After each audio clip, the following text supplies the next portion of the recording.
Hi, my name is Darian Thomas. I am a student midwife, and this video is an internal resource for optimal fetal positionings and how I can encourage my clients to promote a vertex position. This video will cover optimal fetal position at term, preventative measures, and techniques to address malpositions. And I also want to include that despite best efforts, sometimes fetal position is out of our control.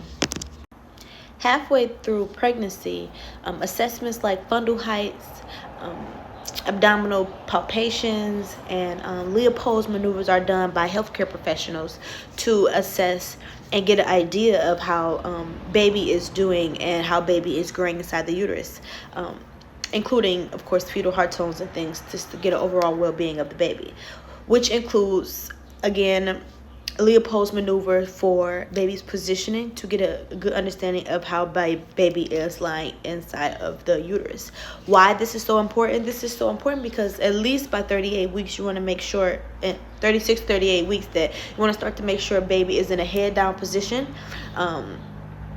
which is considered optimal fetal positioning because there are less risk of complications when baby is head down in a vertex position, and there is less risk of C-sections and just the overall smoother, easier delivery when baby is kind of head down if baby is in the optimal position. And what I mean by optimal position is that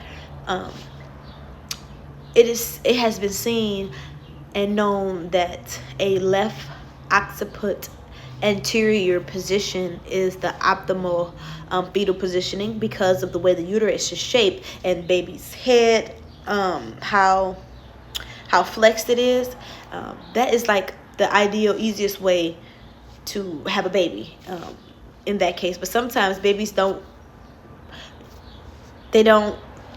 go to that position at 36, 38 weeks when it's close to delivery. Sometimes they may be transverse, laying side, laying on the side. Sometimes they can be head down, but they can be on the right side of the uterus, and that side can be a little bit more narrow, making it a little more complicated for labor and a little more painful.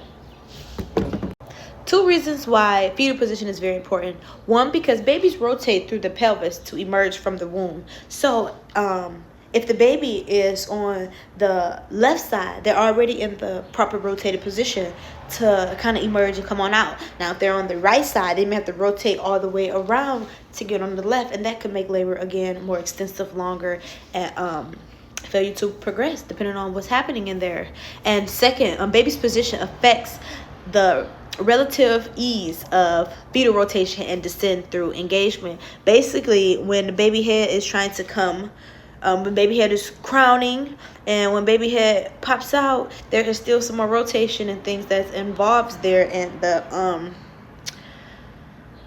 expulsion of the head and different things of that nature. So yes, baby is still turning throughout labor and delivery and moving all sorts of ways to get through the pelvis and of course out of the vagina. So there is a couple of resources. One of them is known as Spinning Babies, that is a good resource to utilize for understanding optimal fetal position. What are some really good fetal positions to help ease labor and delivery, and some different techniques on how you can get baby in these optimal positions, different exercises, different things you can do that just promotes the natural physiology of birth.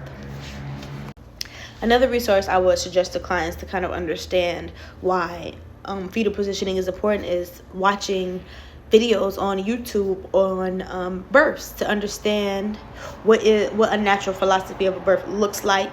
Maybe even encourage them to take childbirth classes to help them understand this idea a little bit better.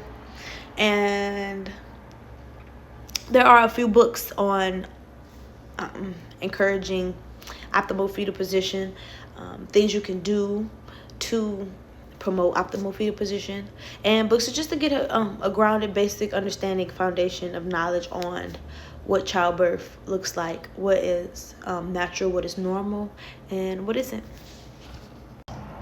I want to share that there are some things that can physically cause problems with helping the baby turn and getting in the optimal fetal position. Some of these things include maternal factors such as poly or oligos hydro. I can't pronounce it, but basically having too much or too little amniotic fluid. Placenta previa, meaning the placenta is in an area of the uterus that isn't optimal. For example, it could be blocking the vagina area and the uterus, causing the baby unable to be able to turn and descend. Pelvic injury, deformities of the pelvis, poor abdominal or uterine muscle tone.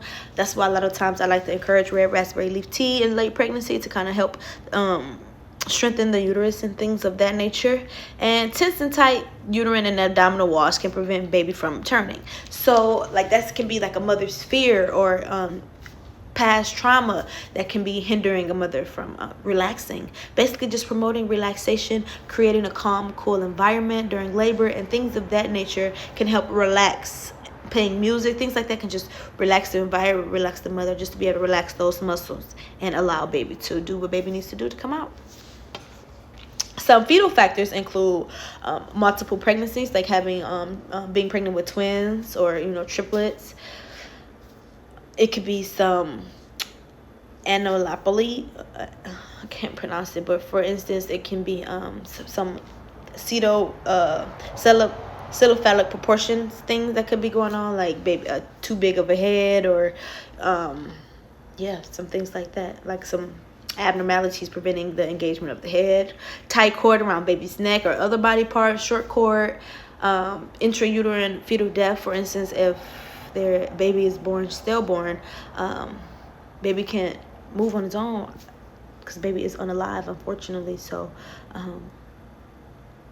it's going to require a lot of help in that case.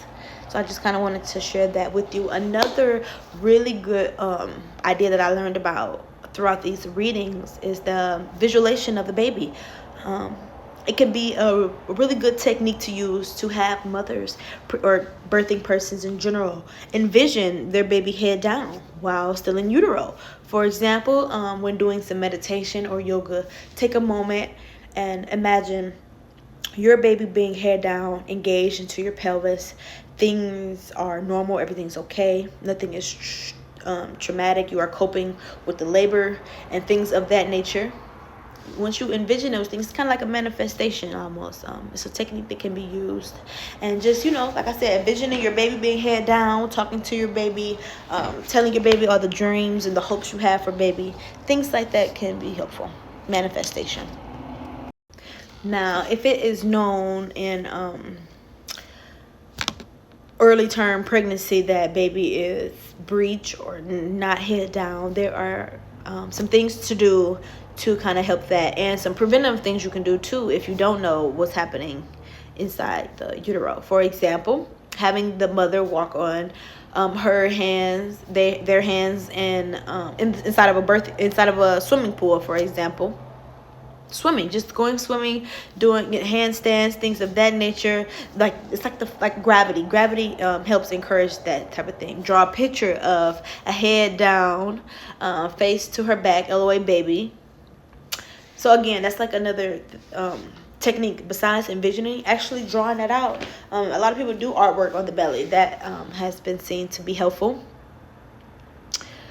Homeopathic remedies have been known to be helpful, and acupuncture has known to be helpful. These are just different things that I'm listed so I can come back to and help myself in the future as far as optimal fetal position with my clients. I want to touch on aversions briefly. Aversions have been done. Aversions can't be done. There are risks associated with it. There are benefits associated with it. That is a conversation that I should be having with my clients, an informed decision-making process. Some general guidelines include palpations at every visit, having the woman pay close attention to fetal movements, being alert of symptoms of breech presentation, from 32 weeks, if the baby is still breech, doing some consultations and things of that nature, discuss pros and cons of aversions, and having a chiropractor get involved maybe. But this is a brief overview of optimal fetal positionings for me and my future practice. Thank you for watching.